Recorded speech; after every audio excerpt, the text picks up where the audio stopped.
Bismillahirrahmanirrahim. Assalamualaikum warahmatullahi wabarakatuh. Innal hamdalillah nahmaduhu wa nasta'inuhu wa nastaghfiruh wa na'udzu billahi min syururi anfusina wa min sayyiati a'malina. May yahdihillahu fala mudhillalah wa may yudlil fala hadiyalah. Wa asyhadu an la ilaha illallah wahdahu la syarikalah wa asyhadu anna Muhammadan abduhu wa rasuluh. Ya ayyuhalladzina amanu taqullaha haqqa tuqatih wa la tamutunna illa wa antum muslimun. Ya ayyuhan nasu taqu rabbakumul ladzi khalaqakum min nafsin wahidah wa khalaqa minha zawjaha wa batha minhuma rijalan katsiran wa nisaa'a wattaqullaha alladzi tasaaluna bihi wal arham innallaha kana 'alaikum raqiba. Ya ayyuhalladzina amanu taqullaha wa qulu qawlan sadida yuslih lakum a'malakum wa yaghfir lakum dzunubakum wa may yuti'illaha wa rasulahu faqad faza fawzan 'azima. Amma ba'd. Fa inna ahsanal kalam kalamullah wa khairal huda huda Muhammadin sallallahu alaihi wasallam wa syarrul umuri muhdatsatuha wa kullu muhdatsatin bid'ah wa kullu bid'atin dhalalah wa kullu dhalalatin finnar. Ma'asyiral muslimin jamaah, bapak-bapak, ibu-ibu, kaum muslimin wal muslimat yang dirahmati Allah Subhanahu wa taala.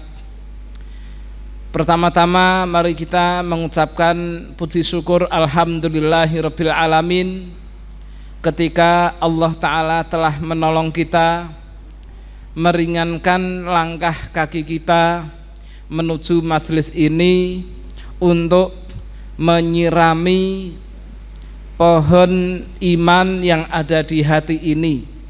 Semoga Allah Subhanahu wa taala menjadikan pohon keimanan yang kita tanam di hati kita membuahkan hasil berupa keberkahan, pahala dan diampuninya dosa-dosa serta menyebabkan mendatangkan manfaat untuk diri dan masyarakat sekitar. Amin ya rabbal alamin.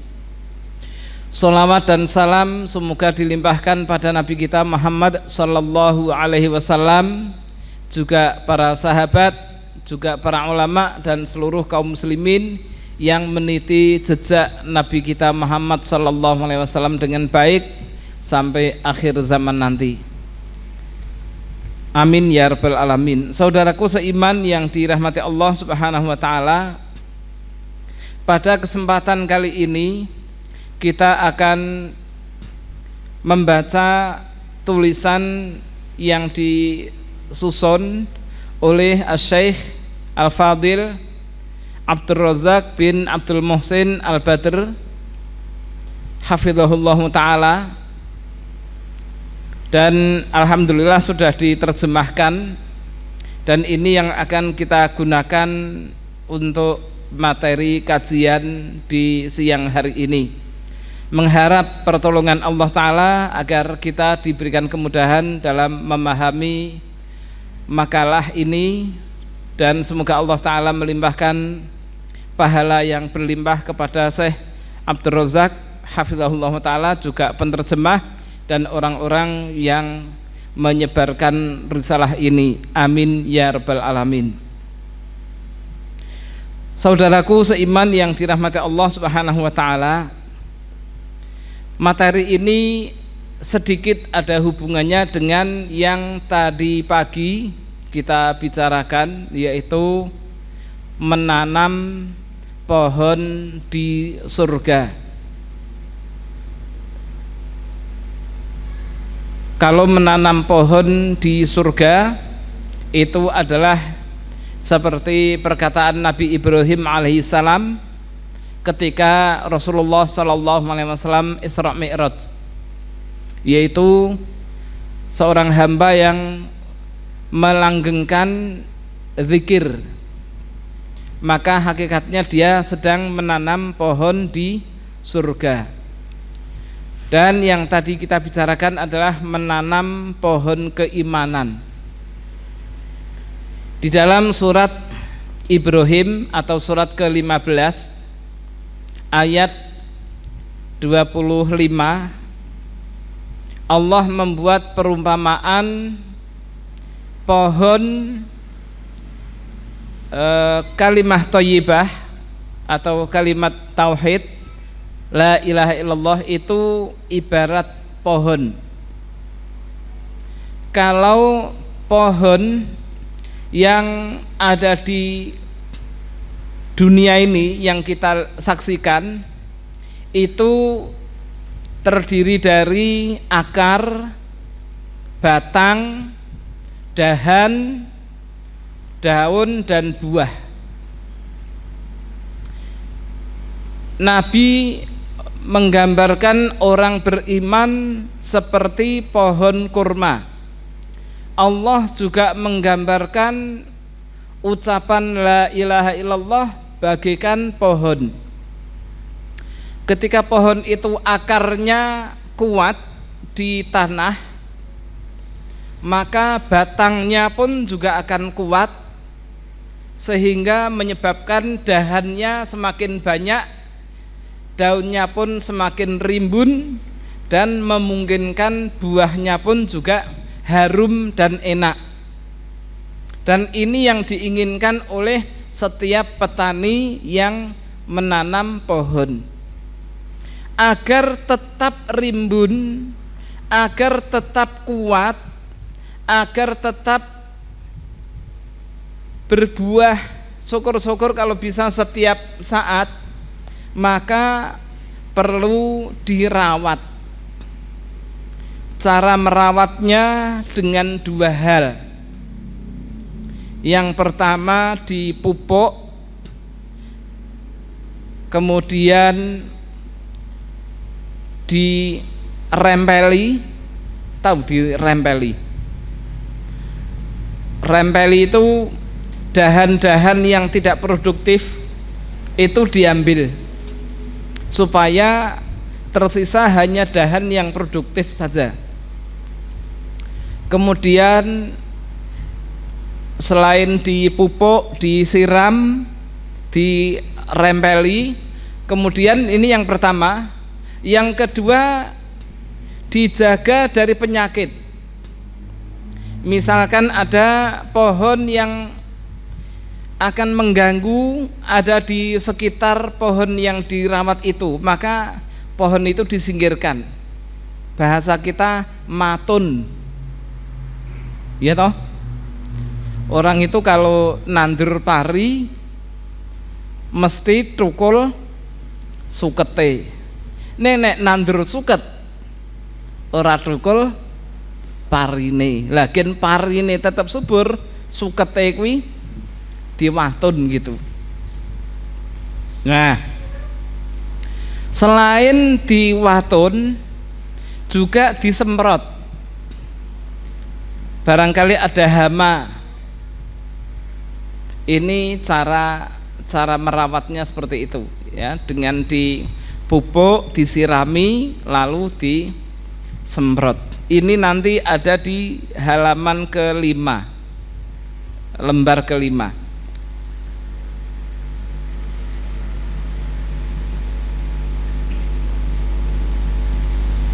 Satu, dua, tiga, empat, 5.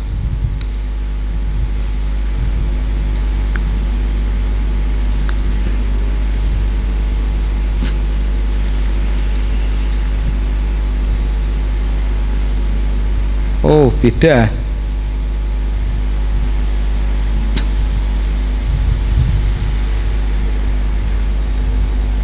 Ya, ada di halaman 5 ya, yang paling bawah. Memperkuat keimanan dan cabang-cabangnya ini cara merawat. Yang kedua, berusaha menangkal segala yang bisa melenyapkan, membatalkan dan menggerus keimanannya. Nah, itu ibarat pohon tadi. Semproti, kemudian diwatun, ini yang nomor 2. Yang pertama dirawat, ya berarti dipupuk, disiram dan seterusnya. Cuman disiramnya nanti pakai apa, ini yang akan kita bicarakan. Baik, saudaraku seiman yang dirahmati Allah Subhanahu wa taala, kaitannya dengan merawat pohon keimanan. Ini ada 2 gambar yang belum masuk. Saya kirimkan ke Dr. Muin. Oh, udah dikirim di grup. Di situ ada 2 pohon. Yang satu pohon gambarannya gini, batangnya itu pohonnya yang tampak itu syariat Islam, rukun Islam, maaf. Terus dangkal sama akarnya yang tidak kelihatan itu rukun iman, gambarannya gitu ya. Dangkal sama oyot, akar yang tertutup oleh tanah itu rukun iman. Kemudian pohon, dahan, daun, buah itu adalah rukun Islam. Orang itu kalau rukun iman yang 6 itu baik, maka rukun Islam juga bisa dia lakukan dengan baik. Tapi kalau rukun imannya sakit, maka rukun Islamnya juga sakit.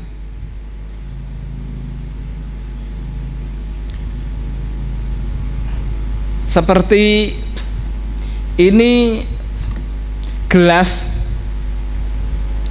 Ini kalau isinya air putih dituang ke gelas yang lain. Misalkan ini aja. Ini air putih. Jika kita tuang di sini, yang keluar juga air putih. Tapi kalau botol ini isinya kopi, dituang ke sini suruh air putih, tidak bisa. Kopi yang keluar dia kopi. Hati itu akan dibuktikan oleh amal perbuatan. Hati itu akan dibuktikan oleh amal perbuatan. Jadi amal perbuatan itu memperlihatkan hati. Amal perbuatannya seperti itu karena hatinya seperti itu.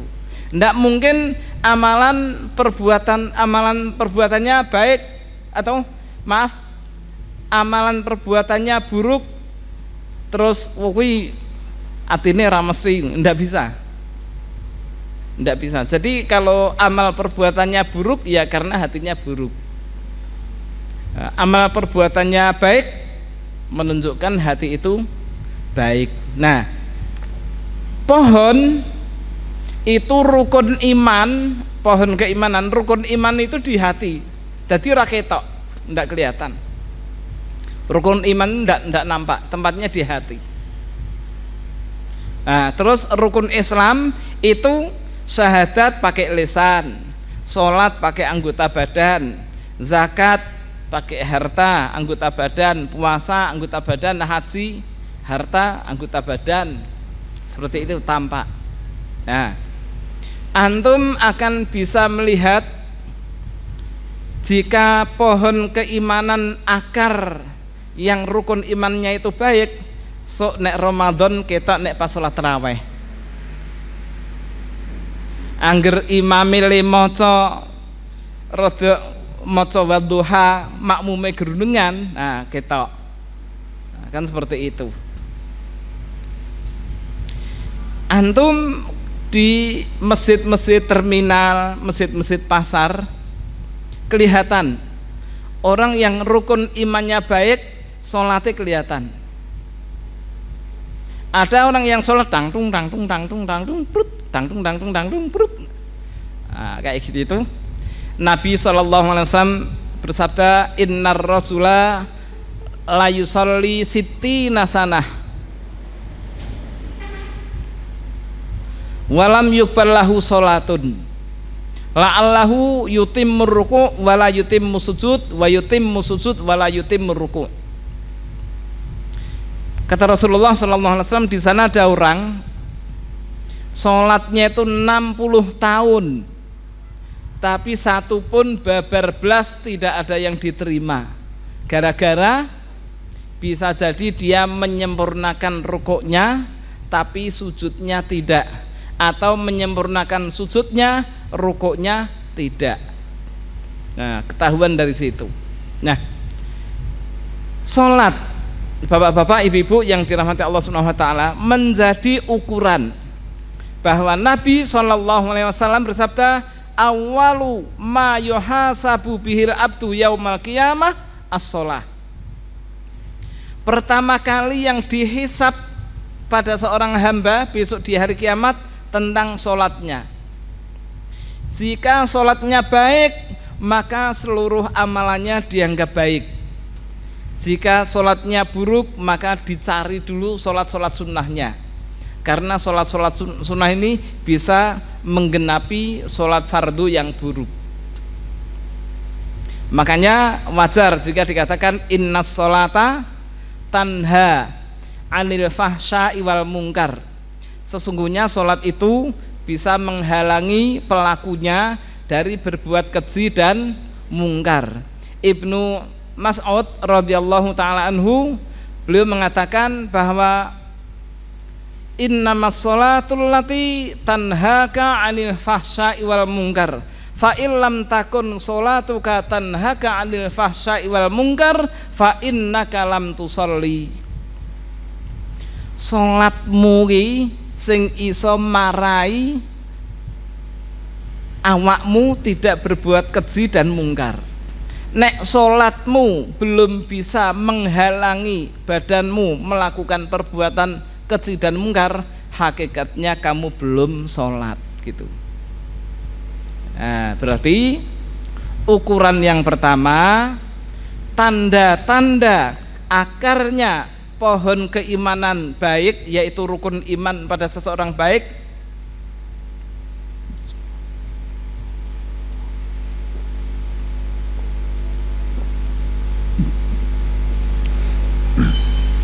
alhamdulillah.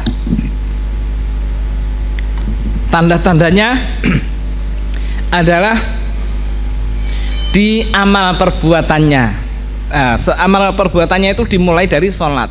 Nah, sekarang itu akar ya. Akar itu isinya rukun iman. Pohon itu batangnya itu adalah 2 kalimat syahadat. Batangnya itu 2 kalimat syahadat, cabang-cabangnya itu ya puasa, sholat, haji, zakat, akan mengeluarkan dedaunan amal-amal soleh 3S 5S 5R, nah, dan lain-lain itu.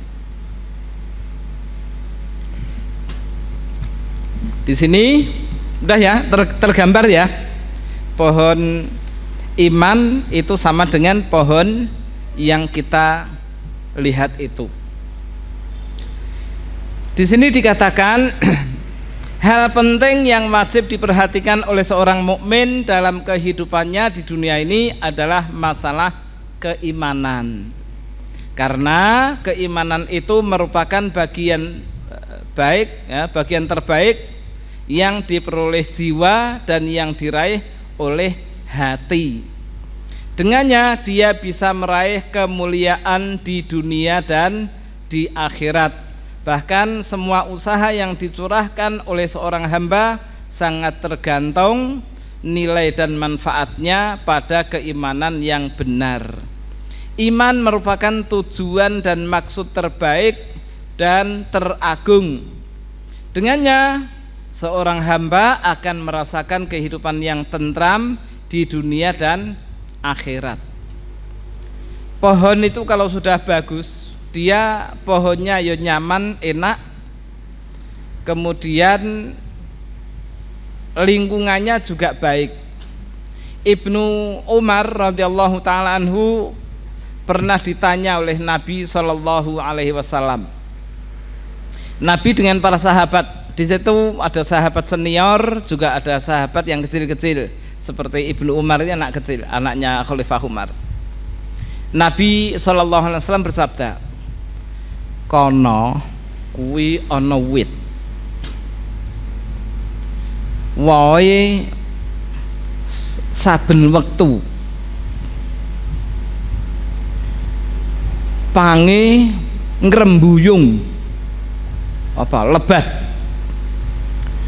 batange keker dan tangguh, tiup oleh angin yang besar dia tetap kuat. Ada badai yang bertubi-tubi menyerang dia tidak roboh, tetap kuat. Sampean ngerti ora wit apa kuwi? Nah, terus kata Rasulullah, wit kuwi perumpamaan wong mukmin.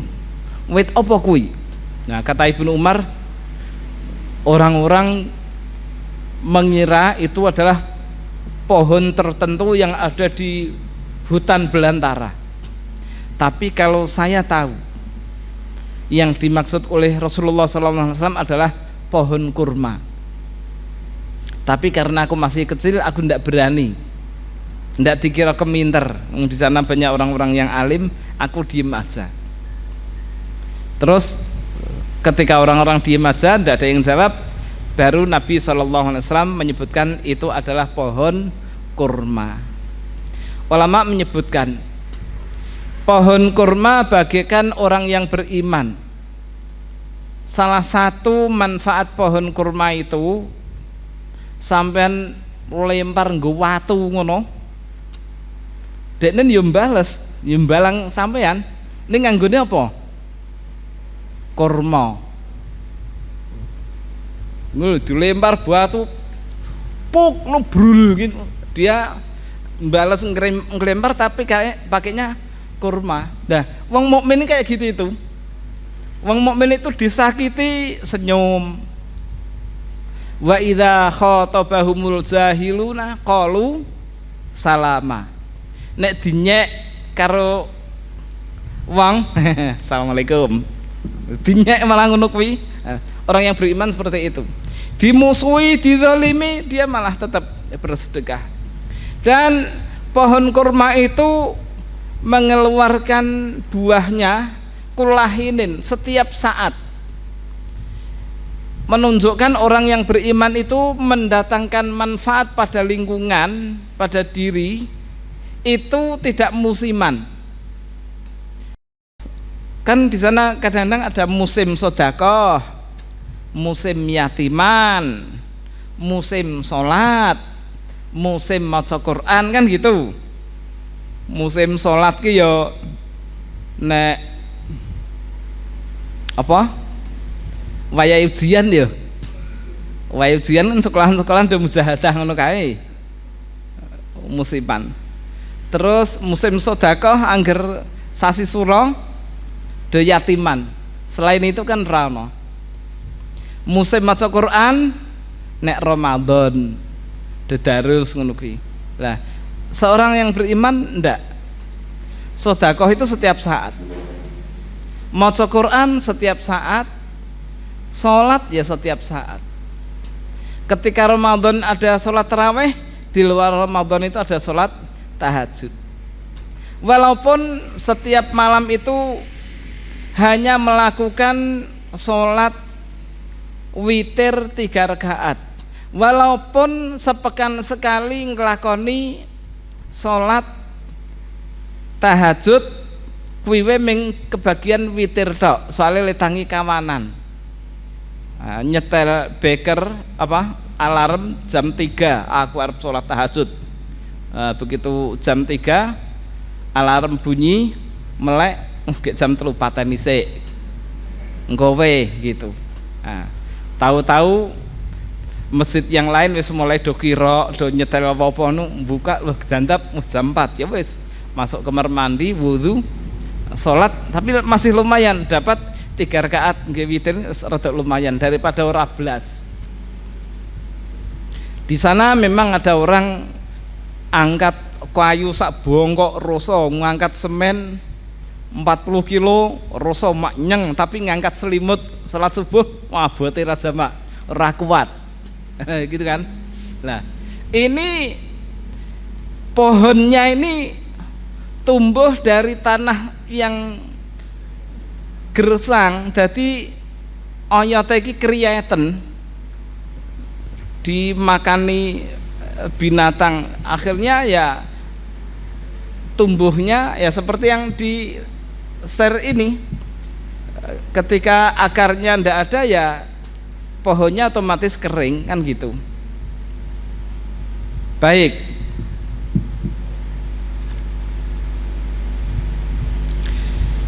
kemudian di sini disebutkan dengan keimanan hati dan jiwa akan menjadi tenang dan bahagia. Allah berfirman, alladzina amanu wa tatma'innu qulubuhum bidzikrillah, ala bidzikrillahi tatma'innul qulub.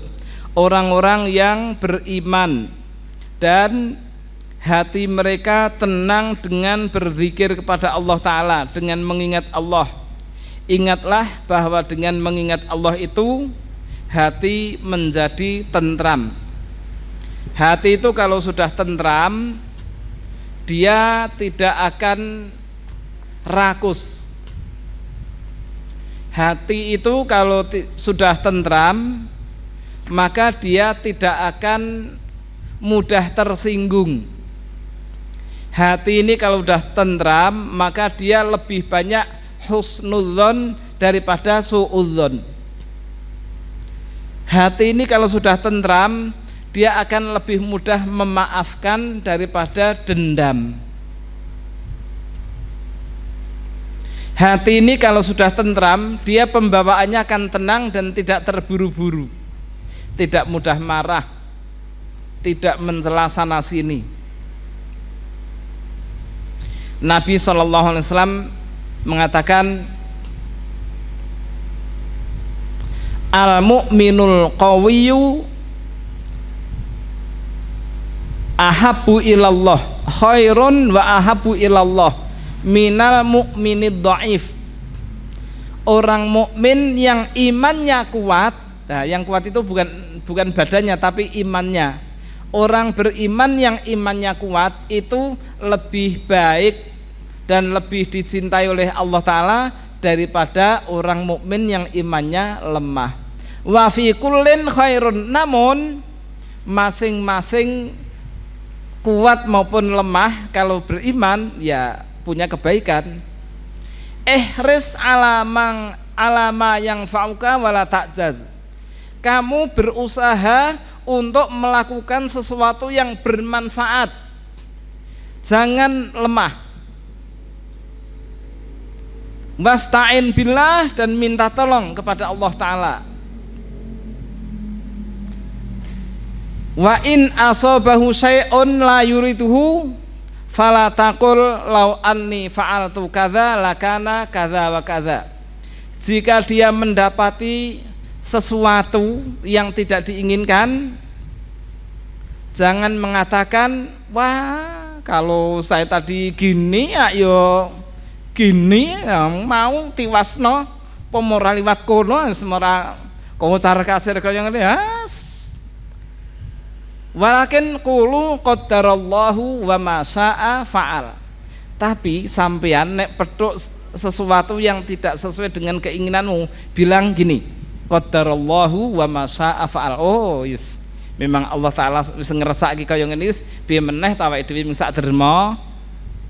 Fa inna law taftahu amal syaiton, karena kata-kata kalau itu bisa membuka peluang syaitan untuk mengganggu. Nah, hati yang tentram, maka mulutnya ketika mendapatkan musibah, dia tidak akan mengatakan kalau tadi begini, tidak akan begini dan begini. Kalau tadi begini, sebenarnya malah akan begini dan begini. Tidak akan gitu.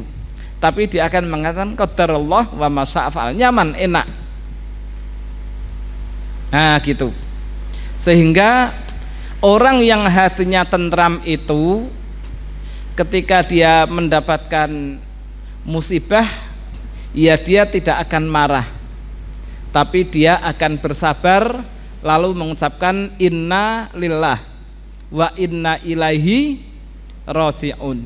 Nah, sikap seorang mukmin menghadapi musibah kuwi ana patang werna, tergantung imannya kuat atau lemah. Sifat seorang mukmin tergantung pohon keimanannya itu kuat atau lemah. Itu nek menerima musibah, sesuatu yang tidak menyenangkan, itu sifat sikape eneng patang werna. Yang pertama adalah marah. Marah ini dengan 3 cara. Hatinya marah, kemudian mulutnya marah, anggota badan juga marah. Nek hatinya marah diantaranya kojur ngerti ya ora liwat kene sem tenan. Nah, akhirnya muncul hatinya marah, tidak menerima dengan takdir itu, muncul kemarahan di lisan, muni asem, nyebut nama binatang, dan kucing. Binatang yang paling jelek ya tentu yang disebutkan kucing itu ya ora pitik tenan kok ndak. Nah, ini jadi mulut akan mengeluarkan, kemudian anggota badan iya akan marah. Bali kok kerja ndelok bojone prengat-prengut, anak isih humbelen durung adus, ngeleh arep madang durung masak, apa lawange banting jedar. Nah, ini bentuk sing marah anggota badan. Nah, gek-gek kaya ngono kuwi telu-telune marah kuwi. Hatine yo marah, mulane prengat-prengut ora karuan. Kemudian mulutnya marah, ngomong.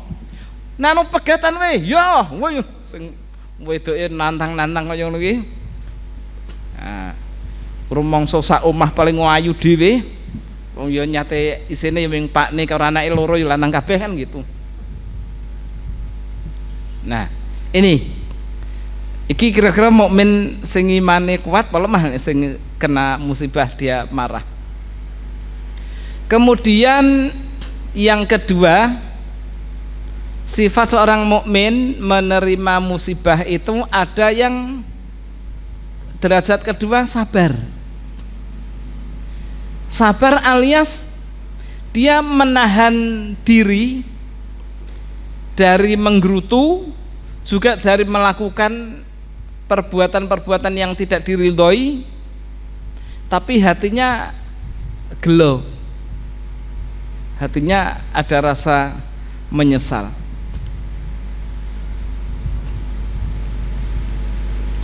Kemudian sikap seorang mukmin yang ketiga dalam menerima musibah itu adalah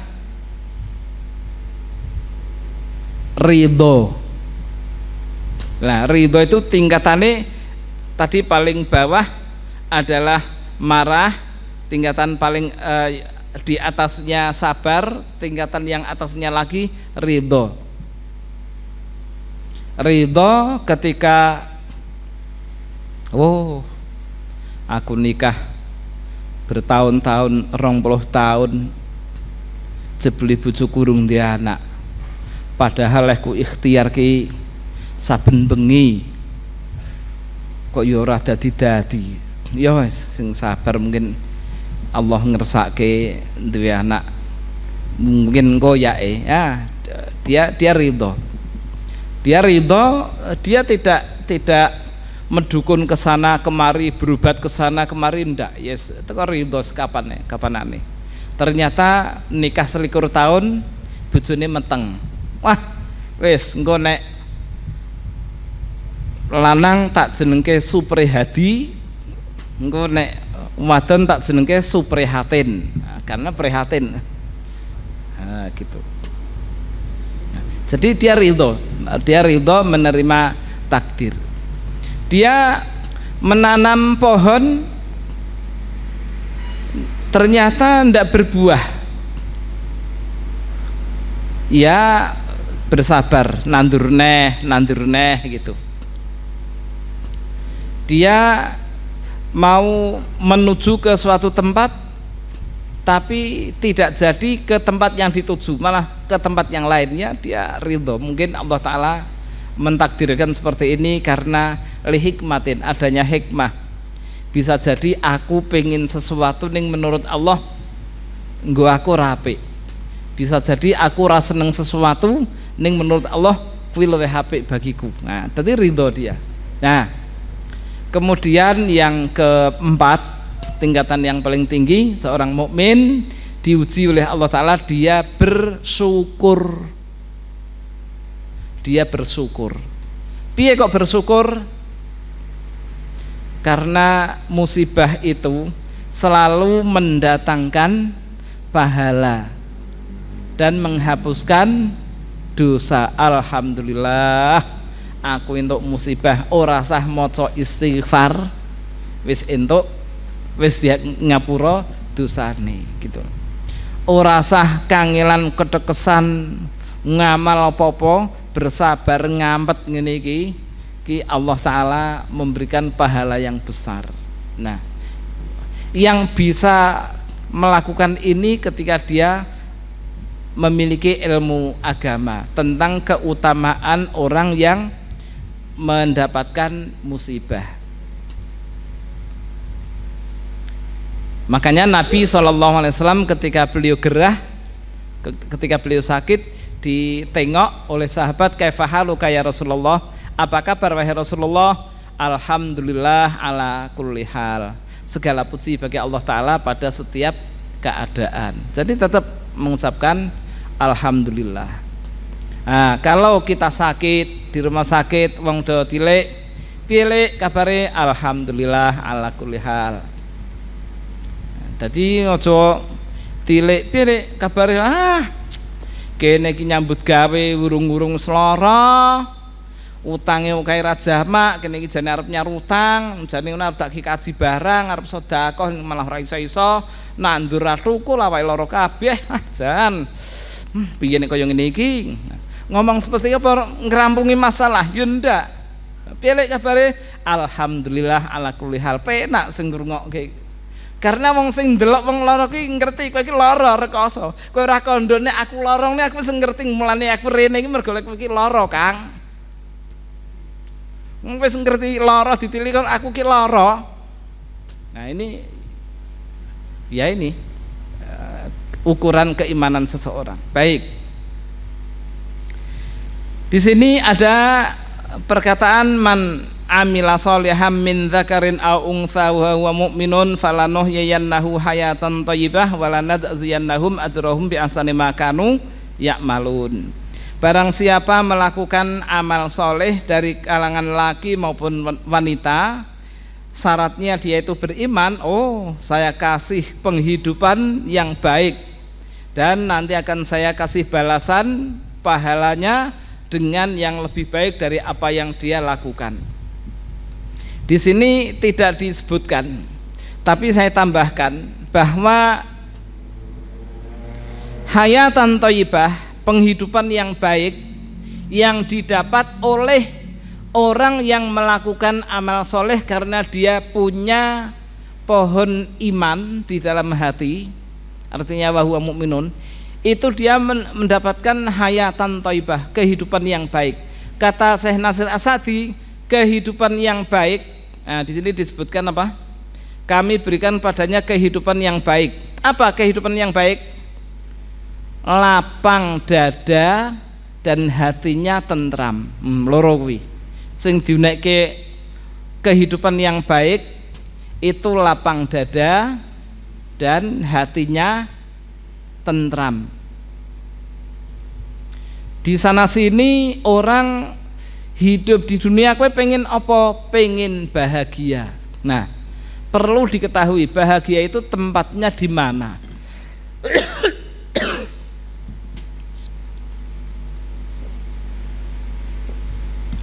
Alhamdulillah.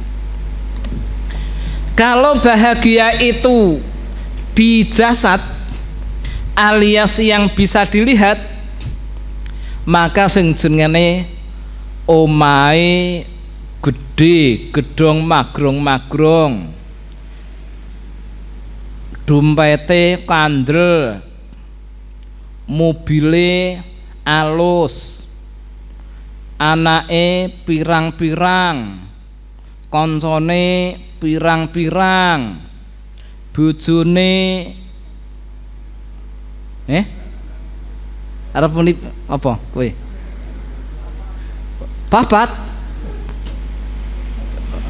Bojone ayu, ngono lho. Bojone ayu, sholihah. Ya wis. Tanggane kan do keliliben kabeh ndelok. Wah. Anu Pak Bejo iki cocok karo jenenge. Bejo tenan. Nandur semangka ya gedhi-gedhi, nandur apa kuwi pelem ya wohe pating grandul, buka toko ya lari sira jamak, praktek dokter ki ya antri wae kaya ngono sing teko.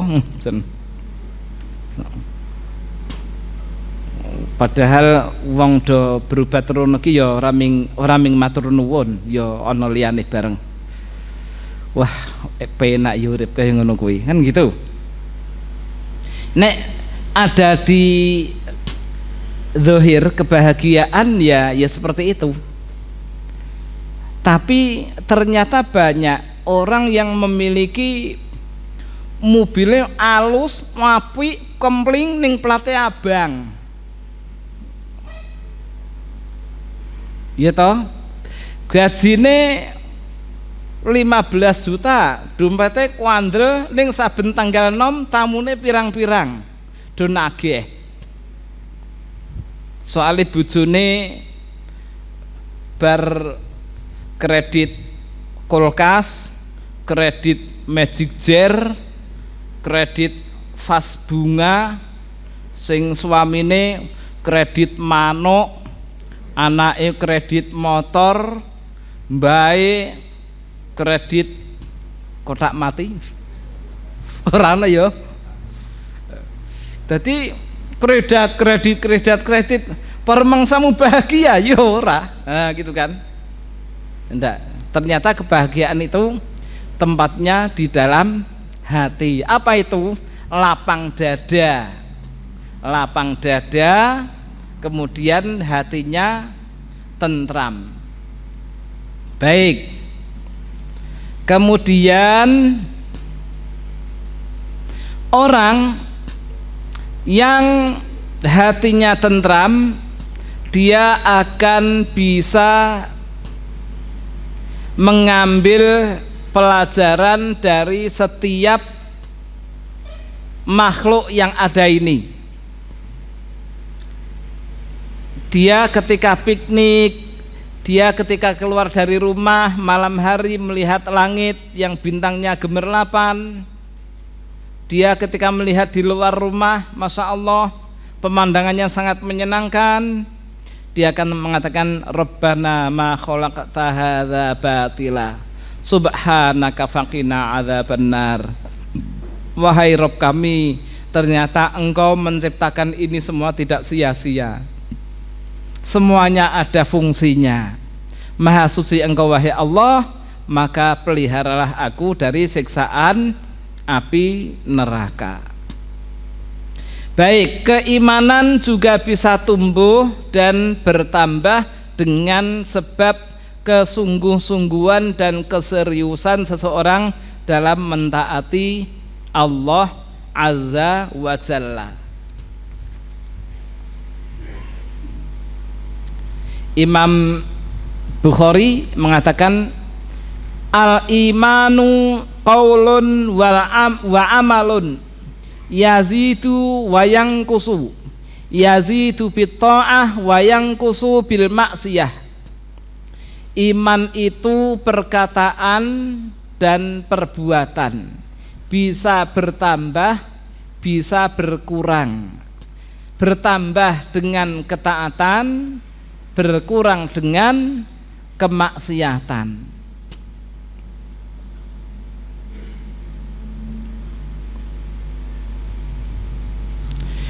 Jika seseorang terus-menerus melaksanakan berbagai macam ketaatan serta memanfaatkan waktu dalam melaksanakan perbuatan taat dan semua yang bisa mendekatkan diri kepada Allah Azza wa Jalla, maka dia akan terjaga keimanannya. Walladzina jahadu fina lanahdiyannahum subulana. Orang-orang yang bersungguh-sungguh di jalan kami, maka akan kami tunjukkan jalan-jalan kami, jalan-jalan kebenaran. Bapak-bapak, ibu-ibu yang dirahmati Allah Subhanahu wa taala, di sini disebutkan lagi bahwa orang-orang yang berjihad untuk mencari keridhaan kami benar-benar akan tunjukkan kepada mereka jalan-jalan kami, Allah. Dan sesungguhnya Allah benar-benar beserta orang-orang yang berbuat baik. Al-Ankabut 69. Sebagaimana keimanan itu bisa tumbuh dan bertambah dengan banyak hal, begitu sebaliknya keimanan itu juga bisa berkurang dan semakin melemah dengan banyak sebab yang harus dihindari. Nah, saudaraku seiman yang dirahmati Allah Subhanahu wa taala, kemudian perlu kita fahami bahwa cara merawat keimanan itu banyak sekali. Di sini disebutkan oleh Syekh ada sekitar 6 sampai 7. Namun yang paling baku, yang paling sebutkan beliau pertama kali untuk merawat pohon keimanan adalah dengan menuntut ilmu. Dengan menuntut ilmu.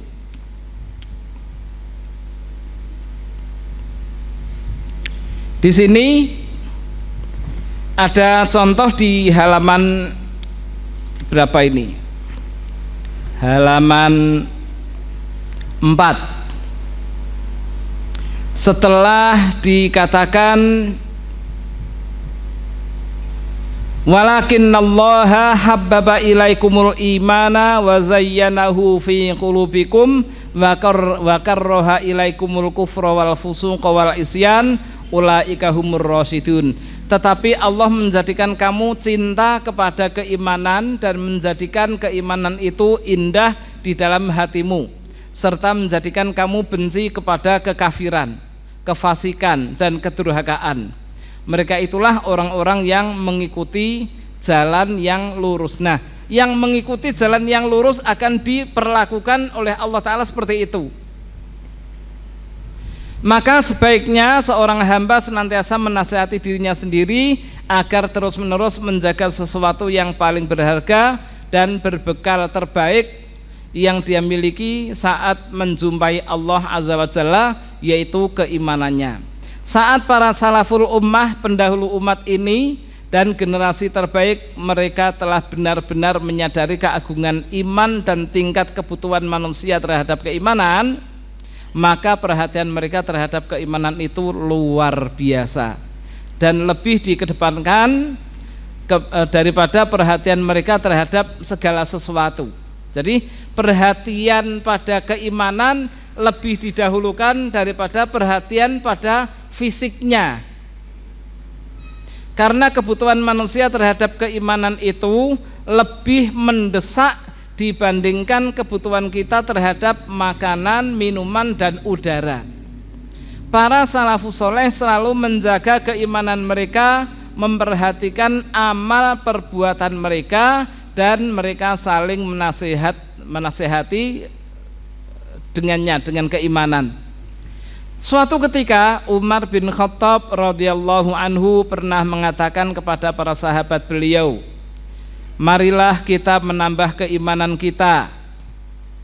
Terus Ibnu Mas'ud radhiyallahu taala anhuma juga mengatakan halummu nazdatu imanana. Rene jagungan yuk kita menambah keimanan. Maksudnya beliau setelah dengan para muridnya ngumpul, beliau berdoa, Allahumma zidni imanan wa yaqinan wa fiqhan. Wahai Allah azza wa jalla, tambahkanlah untukku keimanan, keyakinan dan pemahaman. Jadi Ibnu Mas'ud mengatakan, hayya nazatu imanana. Ayo Kang, do ngumpul sih kita menambah keimanan. Maksudnya jak ngaji. Gitu, jak ngaji, maca Quran bareng, maca terjemahane bareng, satu membaca yang lain mendengarkan, saling murojaah di antara mereka. Kemudian Abdullah bin Rawahah radhiyallahu anhu pernah meraih tangan beberapa sahabatnya seraya mengatakan, ayo kita beriman sejenak. Jadi Abdullah bin Rawahah ngajak temannya, dipegang tangan temannya, diajak, ayo kita beriman sejenak, mari kita mengingat Allah azza wa jalla dan menambah keimanan dengan melakukan ketaatan. Semoga Allah azza wa jalla mengingat kita dengan maghfirahnya. Abu Darda radhiyallahu anhu mengatakan, di antara tanda fakihnya seseorang adalah dia mengetahui apakah dia termasuk yang bertambah atau berkurang imannya. Piye iki? Kata Abu Darda, di antara tanda fakihnya, tanda pandainya seseorang adalah ketika dia mengetahui apakah dia termasuk orang yang bertambah atau berkurang imannya. Berarti introspeksi pada diri sendiri itu lebih banyak daripada mengintrospeksi orang lain. Mencari kekurangan diri lebih diutamakan daripada mencari kekurangan orang lain. Kalau orang itu sudah berpikir tentang iki imanku nek ngene iki aku bertambah apa berkurang yo. Nah, kalau dia sering merenung kayak gitu kan rakober, mau mencari keburukan orang lain, menilai orang lain kan rakober. Tapi kalau sibuk mencari kesalahan orang lain, kualik, nanti mencari kekurangan diri ora kober, Yuan. Oh gitu. Nah, fakihnya seseorang itu introspeksi iki aku ki nek model ngene iki imanku agek naik apa gek turun. Wah, nek naik wah alhamdulillah aku sregep salat, ngaji aku yo mangkat, ra ketemu ngantuk yo ben. Nah, kan seperti itu. Alah, ngantuk era jamaah arep buka mripat mabut kayak. Nah, tapi ya iki imanku gek meningkat iki. Ya terus. Oh, imanku nek orang meningkat aku rak dodolan. Kan gitu, orang ngaji aku. Nah, nek ningkat luwih dhuwur meneh orang ngantuk kan gitu. Baik. Ini perkataan Abu Darda. Di antara tanda fakihnya seseorang yaitu dia mengetahui dari mana tipu daya setan itu berdatangan. Tipu daya setan itu berdatangan dari mana? Itu kata Abu Darda, termasuk fakih orang itu tahu dia tipu daya setan itu le teko saka ngendi gitu. Umair bin Hubaib Al-Khattami radhiyallahu anhu mengatakan, iman itu bisa bertambah dan bisa berkurang. Beliau ditanya, apa yang bisa menambah dan apa yang bisa menguranginya? Beliau radhiyallahu anhu menjawab, jika kita berzikir mengingat Allah azza wa jalla, bertahmid memujinya dan bertasbih kepadanya, itulah yang bisa menambahnya. Jika kita lalai menyia-nyiakannya dan melupakannya, maka itu bisa menguranginya. Nah, termasuk zikir pagi petang. Oh, ngono. Kita itu tuh Pak, Bu, nek pas ngujane kan karo teman-teman ki sok didumi zikir pagi petang itu kan ada buku saku kecil tulisannya zikir pagi petang dan zikir setelah sholat. Nek pas imane turun ya singgah ketok kan gitu. Ndur lemari apa digembol rono-rone ora tau dimek. Nah, tapi nek pas imane naik itu ya Allah ingatkan. Oh iya iki bar salat asar. Wah tak buka buku baca zikir petang. Nah, terus bar subuh iki kanca-kanca ado goes sih. Wah iki aku imanku gek meningkat, aku ora goes sih. Iki aku zikir pagi sih, engko nek wis rampung aku agek mangkat. Ternyata zikir pagi petang itu nek diwaca dengan bacaan yang wajar, misalkan subhana rabbiya membaca subhanallah wa bihamdi 100 kali itu angger le maca subhanallah wa bihamdi subhanallah wa bihamdi subhanallah wa bihamdi subhanallah wa bihamdi, yang kita ucapkan upama dirungokke, upama direkam terus engko awake dhewe ngrungokke dhewe, dirungokke ya iso bacaan yang wajar, bacaan yang pantas. Itu janjane zikir pagi petang itu cuman membutuhkan waktu sekitar 25 menit. Awake dhewe nek buka WA maca karo cekikak-cekiki mesam-mesem ngono kuwi wektune pira kuwi, pirang menit. Terus nek YouTube-an YouTube buka iki genten buka yang liyane, buka liyane dari jam 7:30 bar salat isya ngerti-ngerti jam 11 bengi. Ya kan? Pirang jam kuwi akan seperti itu. Kita ngobrol ngerumpi ngono kadang-kadang ya betah banget. Bahkan dari subuh itu bisa sampai terbit matahari gitu. Nah, zikir itu ternyata kita coba zikir wajar itu 25 menit. Nah, baik. Nek pas naik keimanannya le zikir bersolat subhanallah subhanallah subhanallah subhanallah subhanallah alhamdulillah alhamdulillah alhamdulillah alhamdulillah Allahu akbar Allahu akbar Allahu akbar Allahu akbar 33 kali semua. Ini nek pas rada medun sithik nu alhamdulillah alhamdulillah alhamdulillah alhamdulillah alhamdulillah Allahu akbar Allahu akbar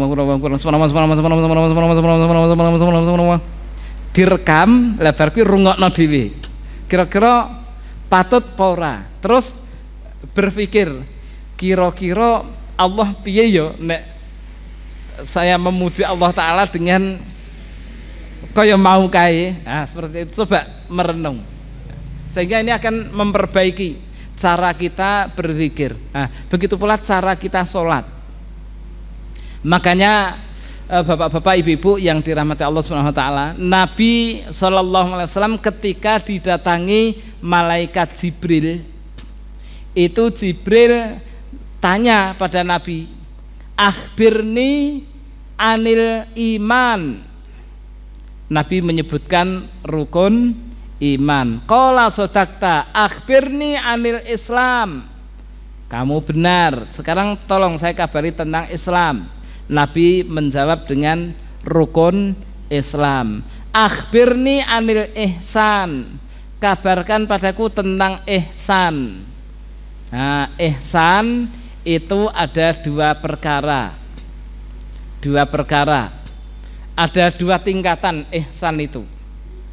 Kata Nabi, anta butallah ka'annaka tarahu. Siji. Fa illam takun tarahu fa innahu yarak. Kamu beribadah, tingkatan yang paling tinggi, ada dua tingkatan ihsan itu.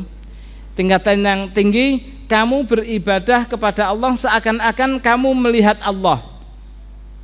Jika kamu tidak melihat Allah, maka kamu beribadah kepada Allah Ta'ala, kamu memiliki keyakinan bahwa Allah melihat kamu. Syekh bin Baz rahimahullah taala menjelaskan tentang melihat Allah ki piye.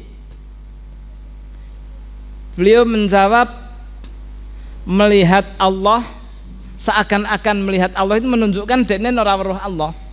Cuman dia bermujahadah, bersungguh-sungguh dalam melakukan amal soleh sebagaimana ketika dia melihat Allah ada di hadapan dia dan sedang ngawasi dia, ngono. Dadi wong kerja tunggoni karo majikane, beda karo wong kerja majikane lunga. Nah, kita sholat, kita beribadah kepada Allah Ta'ala merasa bahwa Allah nunggoni, melihat. Nah, maka tentu berbeda dengan ketika kita sholat hatinya tidak hadir, tidak memiliki rasa sedang diawasi oleh Allah Ta'ala. Lah, ihsan ini bisa ada pada rukun iman, bisa ada pada rukun Islam, ngono.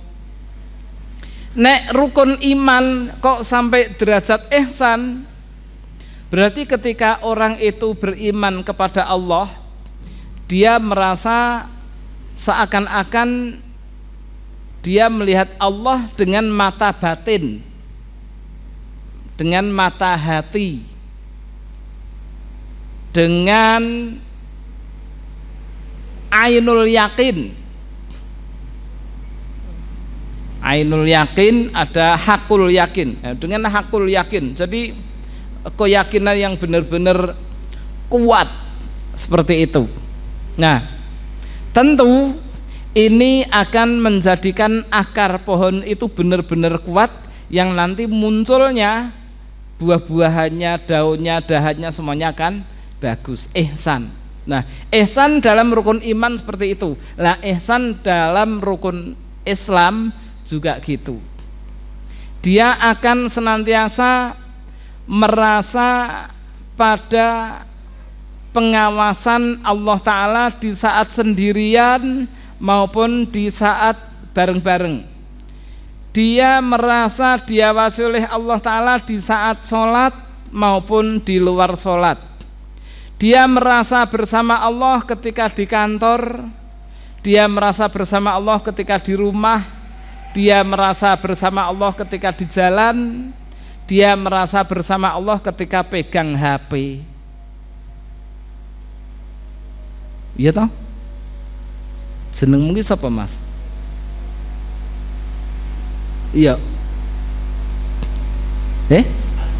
Anto. Sebelah jenenge siapa? Abdul Aziz. Sama? Handi. Handi omahmu ndi? Gambut. Oh Gabus. Oh Gabus. Lagi? Jenengmu sapa, Kang? Aris. Sik. Hendi. Anto, Handi, Aris. Yo. Anto, Hendi. Handi apa Handi?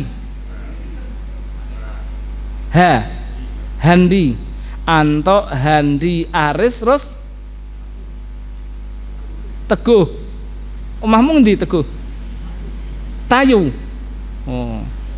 Oh ya, apik. So, tak dungake dadi juragan Tayu Kalimantan.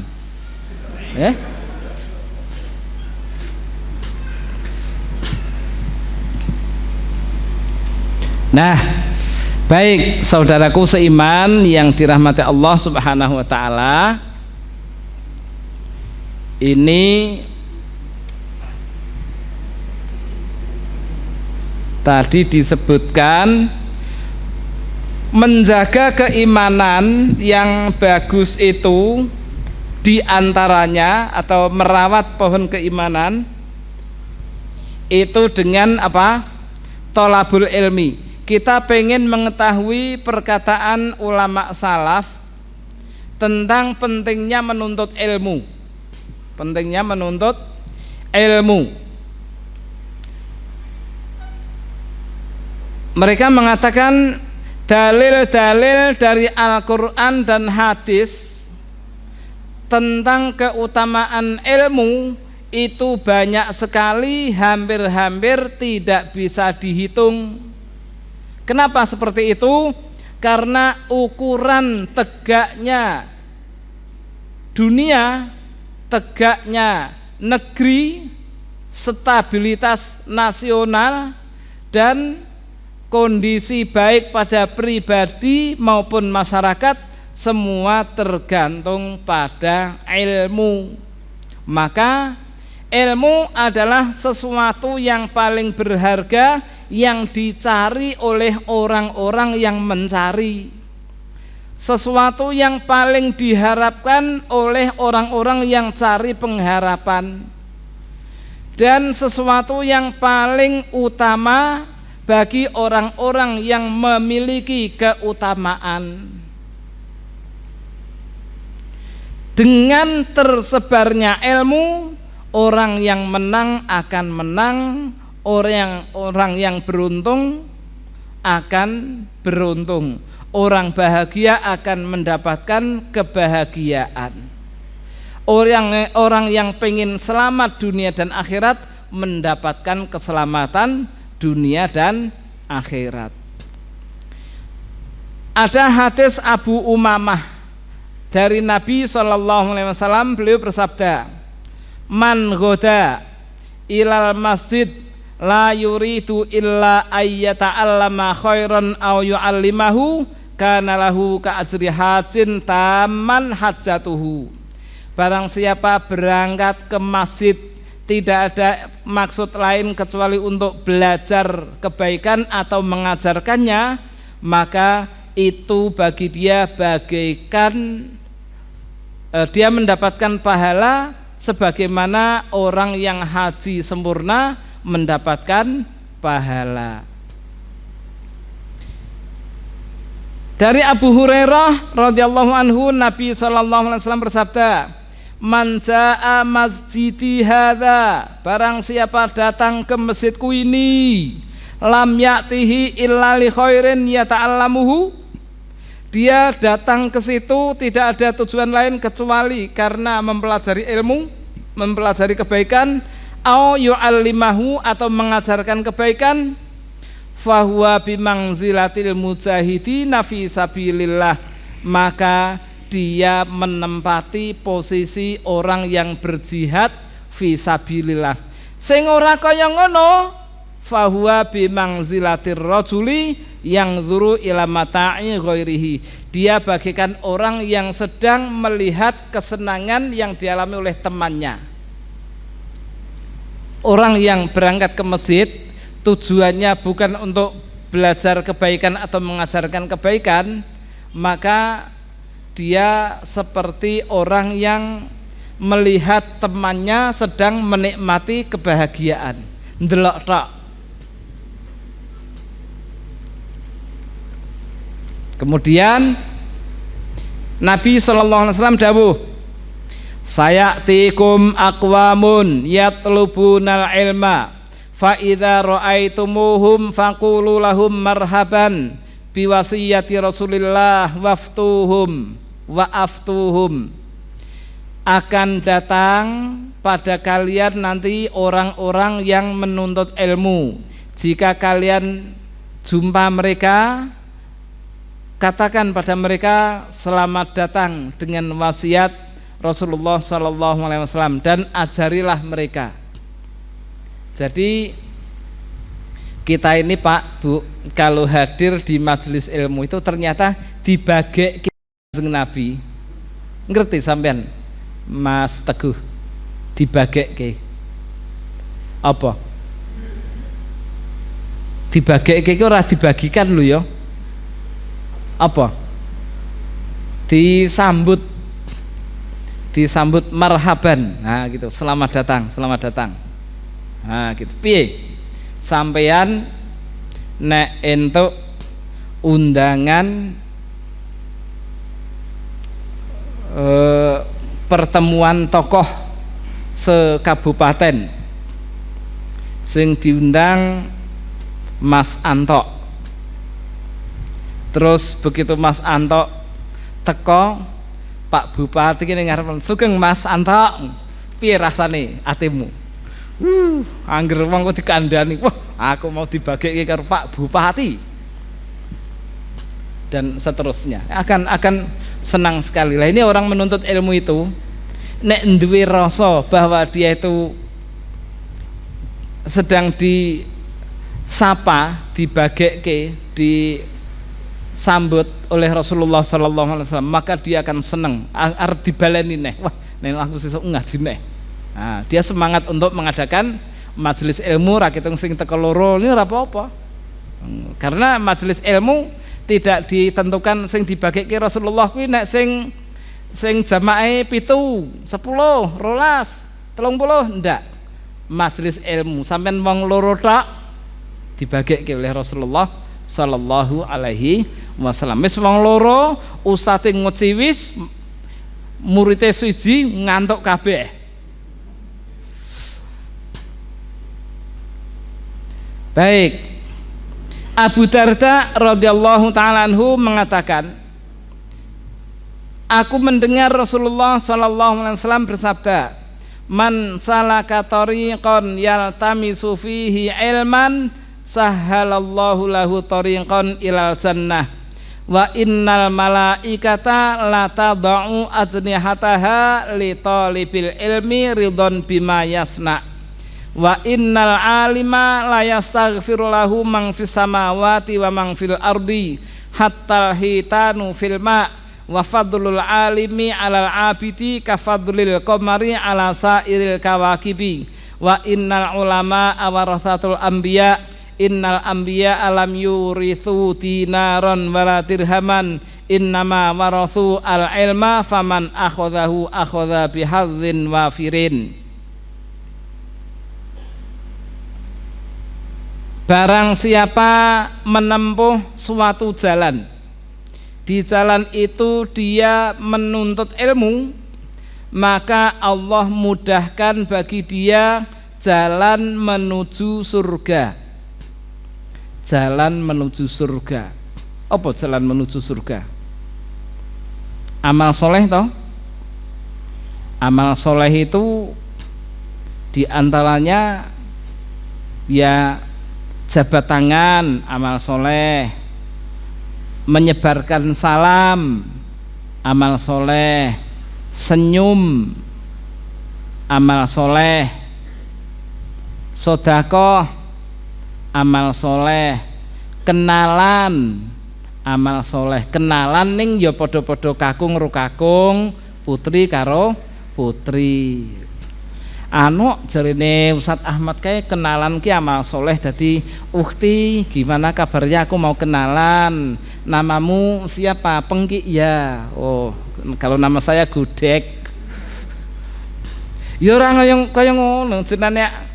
Kenalan itu kenalan yang tidak mendatangkan maldharat. Nah, makanya saya sarankan bapak-bapak, ibu-ibu iki nenggon majelis ilmu, dimanapun Anda mendapati majelis ilmu, nek ana wong anyar kuwi mbok yao ora ketung penampilane iki urung kaya sampean, mbok dicedhaki, diroroi, "Mbak, daleme pundi, namine sinten?" Nah ning wong anyar, "Mbak, saya mau ke toilet, mana ya?" Tuh di sana ngono tok iki. Mbok yo cekel tangane, "Oh masyaallah, njenengan badhe pipis." "Nggih. Monggo kula terke." Nah, ini pintunya, cara bukanya ke dalam. Tolong kalau sudah masuk ke dalam jangan dibiarkan dibuka nggih. Tutup. Nah, kalau mau dinyalakan lampunya, ini tapi mohon maaf itu lamate oke banget. Saya aja mlebu sik, tak resikane sik. Nah, kira-kira sampean duwe kanca kaya ngono kuwi, engko iki mangkat ngaji mangkat neh. Wah, aku iki mangkat ngaji ning nggone gedung apa iki? Cendikia apa? Muslim? Cendikia Mulia. Sik, endi to mau tulisane? Ilali tak aku Pak Dokter. Oh.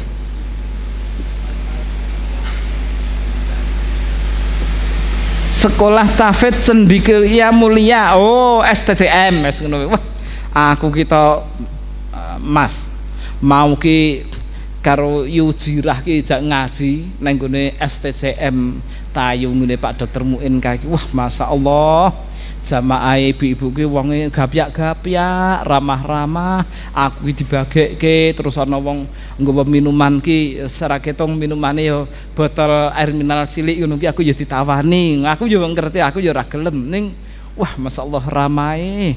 Anu sesuk nganu jenengan dia nderek ngaji ya Pak oh iya lah apik men kanca-kancamu iya luar biasa anu lho aku mau malah dijaluki nomor telepon barang jarine nek arep eneng kajian aku arep dikabari wah jos Pak oh iya aku tak melu nak anu lah ngono kuwi lho aja sampe bali grundelan oh aku ning kono peh isih nganggo jilbab kaya ngene ora ana sing aroh-aroh aku sem tenan ngaji kaya ngono guys ora karuan ya. Tadi yo kita ini ya tetap diupayakan bicarane agar apa mau dimudahkan jalan menuju ke surga itu kita diringankan untuk melakukan amal-amal soleh walaupun kelihatan remeh gitu.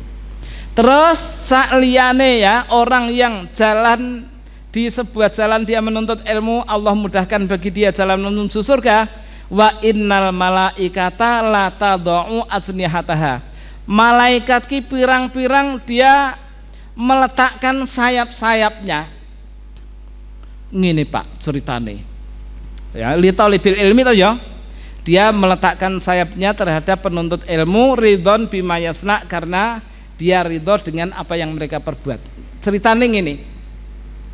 Dalam hadis yang lain Nabi pernah bersabda ada majelis ilmu itu dirubung 70.000 malaikat ya majelis ilmu kuwi dikerumuni dirubung oleh 70.000 malaikat terus malaikat naik ke atas ditanya oleh Allah Ta'ala sing sakjane Allah ya wis ngerti Allah tanya pada mereka hambaku gedon apa anu ya Allah beriman dateng panjenengan lah ada weruh aku apa ora mboten piye upama weruh aku wow tambah esu beriman nah, terus Ustaz Ahmad nambahi hambaku lek do ngaji ngrungokke apa ngobrol dhewe do ngrungokke piye upama ngobrol dhewe nah bisa nono dhewe kan ngono terus hambaku minta apa kata Allah mereka minta surga njaluk swarga nggih nek ya do ora swarga nggih mboten. Lah nek upama ora swarga, saya tenanan le nindakake amalan gene iso mlebu swarga. Terus do berlindung saka apa hambaku? Hamba jenengan berlindung saka neraka. Lah padha werah neraka? Mboten nek. Lah nek upama werah piye? Wah, semakin kencang larinya dari amalan-amalan yang menyebabkan masuk neraka. Paham ora kowe? Se Anto Hendi Aris Teguh ngono ya. Teguhmu saka Tayu. Ya, apik. Hendi mau saka Gabus. Bener? Oh ya, apik. Sang apa kowe mau? Aku meli ngobrol tekan ngendi? Allah takok malaikat sing 70.000 mau hambaku ki do berlindung saka apa? Berlindung dateng jenengan saking neraka. Weruh ora? Mboten. Lah nek upama weruh, wah semakin kencang mereka lari meninggalkan amalan-amalan yang menyebabkan masuk neraka. Terus do njaluk apa hambaku? Nyuwun swarga.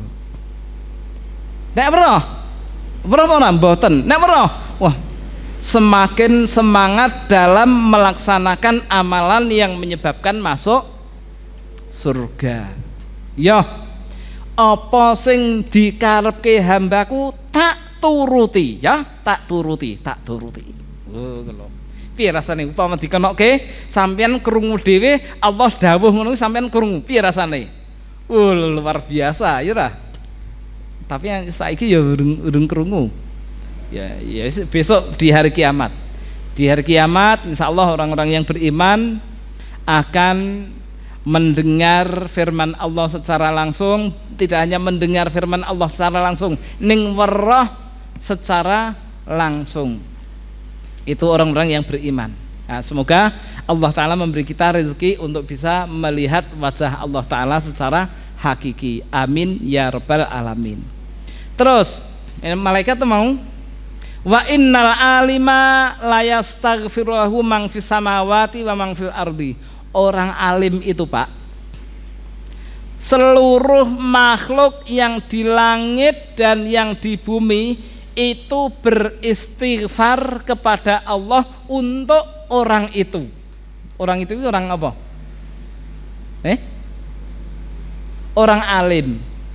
Dadi wong alim. Dadi ora usah istighfar, malaikat wis istighfarke. Ning ora ono orang alim tidak maca istighfar, ndak ada.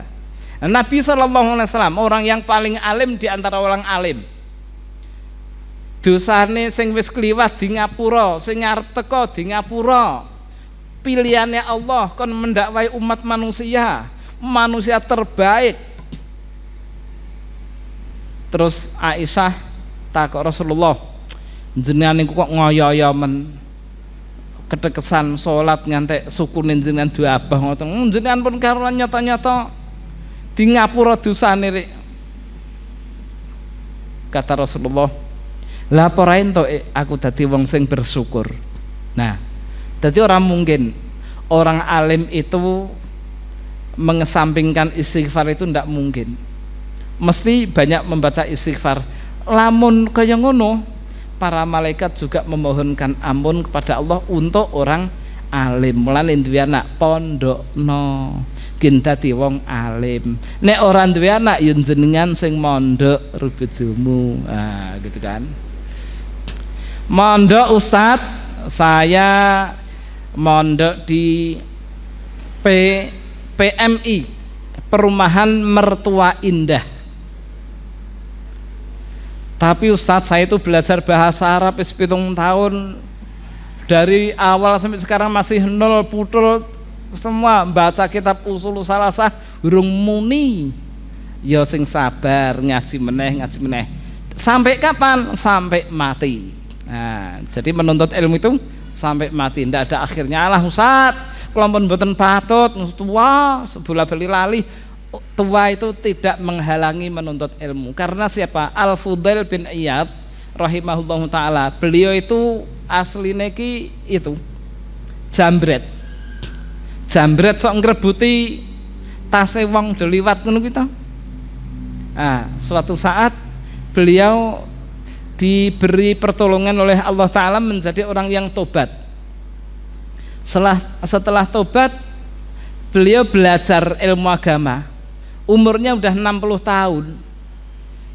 Karena rajin dan sabarnya beliau menuntut ilmu, Mas Gadingmu kondo apa?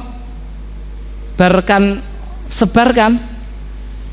Apa mau Mas Gading? Sebarkan ki apa mau? Semangat, sabar dan apa? Menyenangkan. Nah, wong ngaji kuwi angger semangat, sabar, menyenangkan, insya Allah dia akan dimudahkan oleh Allah Subhanahu Wa Taala. Nah ini Al-Fudail bin Iyad itu menjadi ulama akhirnya. Terus di sana ada seorang tokoh ilmu nahwu. Dia belajar puluhan tahun ramudeng-mudeng.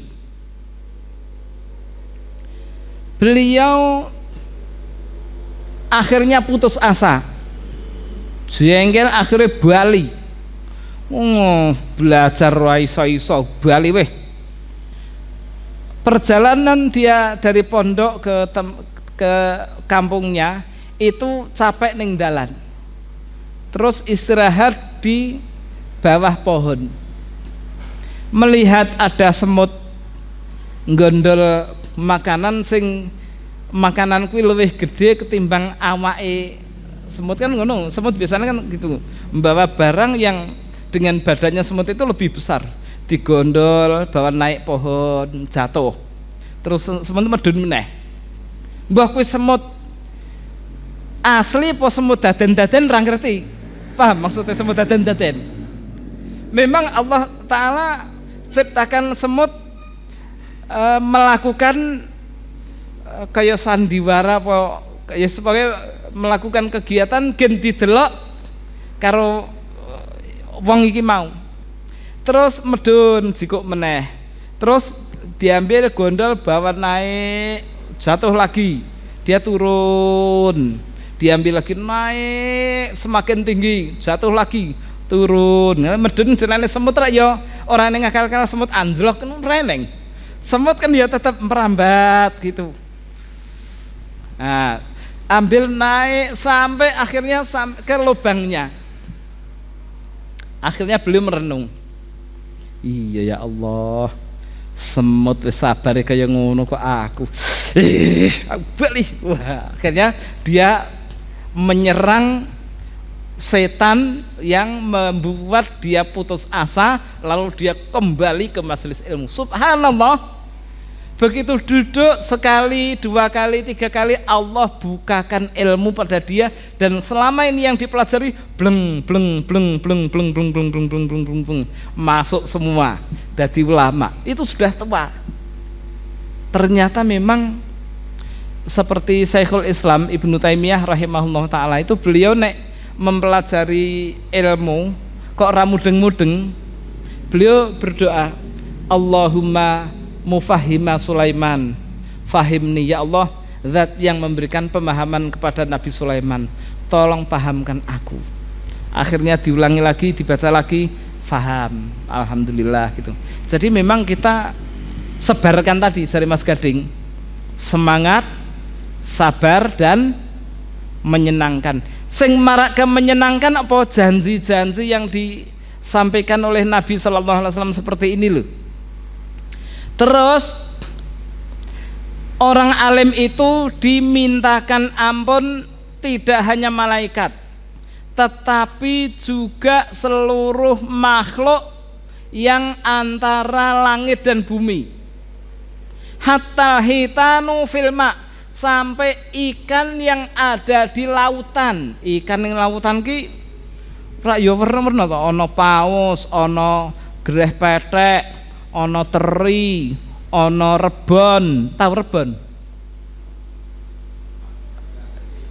Rebon itu udang kecil, mulane nyekeli wegah teko jikuk terus peres ngono wae dadekke apa? Terasi, kan gitu. Tetap diopeni walaupun cilik gitu loh. Rebone jumlah pira ning segara kan gitu. Wah, kae ngitung 1, 2, 3 ra iso. Wah, banyak sekali. Teri banyak sekali, ribuan, dan semua apa? Memohonkan ampun kepada Allah Ta'ala untuk orang-orang yang mengajarkan kebaikan, termasuk semut-semut yang ada di dalam kayu, rayap, semua makhluk. Napa yo kata ulama, wong binatang kok memintakan ampun kepada Allah untuk para ulama, apa kepentingannya? Terus dijawab oleh ulama, karena dengan adanya ulama maka binatang-binatang ini tidak diganggu oleh manusia.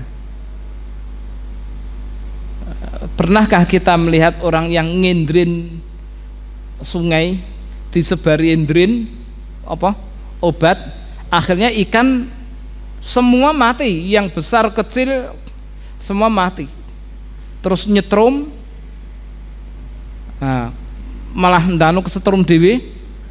Wah, coba Kemudian orang yang dolanan burung dipelintengi bar ku ya ming ditinggal ngono wae, ki latihan titis-titisan.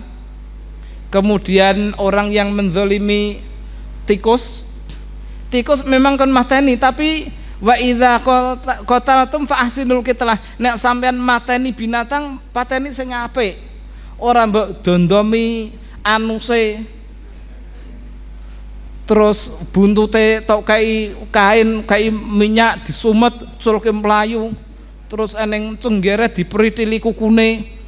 Ya ngerusak seperti ini, kasihan. Lah mereka ini dengan adanya ulama menyebarkan hadis wa idza qataltum fa ahsinul qitlah, nek sampean mateni binatang bunuhlah dengan cara yang baik, jika menyembelih tajamkanlah pisaunya, maka binatang menjadi nyaman, tidak diganggu oleh manusia dengan adanya ulama. Makanya binatang memohonkan ampun kepada Allah Ta'ala untuk para ulama, melani dadi ya ulama. Ini dadi ulama ki yo angel. Aku bareng ki yo ulama, aku yo wong awam. Pada sampean ya ming bedane aku maca sampean ngrungokke, bisa jadi sampean ki luwih pinter karo aku. Mulane ora patek ngrungokke to. Ya ibu-ibu barang ki ya luwih pinter aku orang ngrungokke. Sing ora ngrungokke tak kira ya kabeh ngrungokke ya nyatet. Nah, fadlul alim alal abid ka fadlil qamar ala sairil kawakib. Keutamaan orang alim atas ahli ibadah bagaikan keutamaan bulan purnama atas sekalian bintang. Ulama dan ahli ibadah itu bandingannya seperti bulan purnama dengan bintang-bintang. Iki cemplorot gede, ketok bintang ya titik-titik seperti itu. Nah, ya ora apa-apa, arep bintang dengrunengi bulan lho ya ora apa-apa. Paham ra karepe? Mas Teguh. Kan oke to saiki santri ngrunengi kiyaine, terus jamaah ngrunengi ustate ngono ya ora kok ora ana ya ana ora ketung ora kene, nek kene iki ya ora ana husnudzon aku apik kabeh ngene iki. Nah, padahal bandingane bintang karo bulan ya ora apa-apa, ning bintang ngrunengi bulan ya ben. Nah, terus piye? Wa innal ulama warasatul anbiya, dan sesungguhnya para ulama itu pewaris para nabi, sementara para nabi tidak mewariskan dolar dan rupiah, melainkan para nabi mewariskan ilmu. Jadi orang yang mengambil warisan ilmu tersebut, dia mengambil warisan yang menguntungkan. Ulama kuwi sapa? Ulama itu adalah orang yang apal Quran, sak tafsire, apal hadis, sak sarai, paham usul fikih, akidahnya lurus. Ngono kuwi ulama. Ning memang mereka di sana ada ulama yang tidak hafal Quran, tapi hafal hadis banyak. Ada ulama yang tidak hafal hadis banyak, tapi dia hafal Al-Quran. Ada di sana. Tapi sing jenenge ulama ki sing kaya ngono kuwi. Dadi aja mbok anggap angger ustaz ngisi pengajian ngaku ulama, ya ora, ulama ki. Nah, makanya orang itu warna telu. Kumel rahimahullahu taala itu pernah cerita, aku ki suatu saat jagungan karo kanca-kanca nang ngarsane Khalifah Ali bin Abi Thalib. Terus bar kuwi Khalifah Ali ki nyekel tanganku. Aku jak lunga menjauh dari keramaian orang. Sampai di tempat yang jauh beliau bilang, kene, jagong kene. Lalu beliau mengambil nafas yang panjang. Ngono ya iya. Terus beliau bilang gini, Mel, tak kandhani Mel. Oh nggih, pripun? Menungso kuwi telung perkara. Manusia itu ada 3 macam. Kata beliau, alimun robbaniyun. Sing pertama orang alim yang robbani. Yang kedua muta'allimun ala sabili najatin. Orang yang belajar di atas jalan keselamatan, para penuntut ilmu. Kemudian kata beliau yang ketiga, unasun hamajun yamiluna ma'a kulli rihin ya'iqu ma'a kulli na'iqin. Yang ketiga orang liar, ana wong bengok melu bengok, kemana angin bertiup dia doyong mengikuti angin tersebut, alias orang ndak punya pendirian. Nah, awake dhewe iki sing ndi? Piye, Mas? Sampeyan jenenge sapa?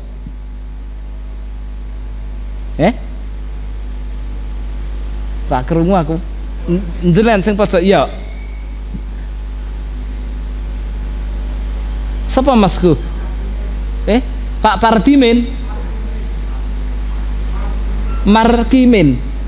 Pak Markimin. Dalem nggih tayu njenengan. Pati. Oh. Pak sapa mong? Pak Markimin. Nah, Pak Markimin. Njenengan sing ndi telu mau? Ora sambut jawab. Wong aku ya ora wani jawab kok. Lah nek arep jawab sing sik dhewe wah kok keteke kemplumen. Alim robani ya ora. Arep jawab sing nomor 2 ki wong awake dhewe iki ngajine ki isih kaya ngene iki to, jiping buping entuping wa iki to. Jiping kuwi ngaji kuping, bupingen mlebu kuping tengen, tuping wa metu liwat kuping kiwa. Dadi ustad ngendika bar kuwi ya lali ngono kuwi. Nah, dadi kok ketake arep njawab sing nomor 2 ki ora tegel. Ning arep sing ketiga ki kita berlindung pada Allah Ta'ala. Wah ya Allah, aku aja sing nomor 3 kan gitu. Lah sing endi mbuh? Ya mudah-mudahan Allah menjadikan kita tetap semangat masuk gulungan yang kedua lah, minimal kan gitu. Nah, baik saudaraku seiman yang dirahmati Allah Subhanahu wa taala, ini cara merawat pohon keimanan. Kemudian sing nomor 2 mau apa? Yang pertama, memperkuat keimanan dan cabang-cabangnya serta merealisasikan secara ilmiah juga amaliyah. Ini merawat. Yang kedua, merawat juga selain mupuk dan krempeli tadi itu matun, juga apa? Nyemprot, gitu? Nyemprot dari hama. Berusaha menangkal segala yang bisa melenyapkan, membatalkan dan menggerus keimanan, seperti fitnah-fitnah baik yang tampak maupun yang tidak tampak. Juga berusaha menutupi segala kekurangannya pada poin pertama ataupun kekurangan akibat kenekatannya melanggar sebagian hal yang poin kedua, dengan bersungguh-sungguh dalam bertaubat dan melakukan apa yang ditinggalkan sebelum masa lewat. Terakhir, kita memohon pada Allah Azza wa Jalla agar menganugerahkan kepada kemampuan kepada kita ini, kita ini ora ketulis, kepada kita berupa kemampuan untuk merealisasikan dan menyempurnakan semuanya sesuai dengan keridhaan Allah Azza wa Jalla. Semoga Allah Azza wa Jalla menganugerahkan kepada kita keimanan yang benar, keyakinan yang sempurna, dan taubat yang benar. Semoga Allah Azza wa Jalla juga mengampuni kita, kedua orang tua kita, dan semua kaum muslimin, baik laki-laki maupun perempuan, karena sesungguhnya Allah itu Maha Pengampun dan Maha Penyayang. Amin ya rabbal alamin. Nah, sing nyemprot tadi itu, Pak, kita nek iso mencari teman yang baik, menghindarkan dari teman yang buruk, juga kita menepis hawa nafsu, kecintaan kepada dunia yang berlebihan kita kurangi. Itu caranya. Kemudian juga kita banyak berlindung kepada Allah Subhanahu wa taala dengan bertaubat dan beristighfar agar setan tidak mendekat kita. Di antaranya doa ketika keluar dari rumah. Entelata ini dengan bacaan apa?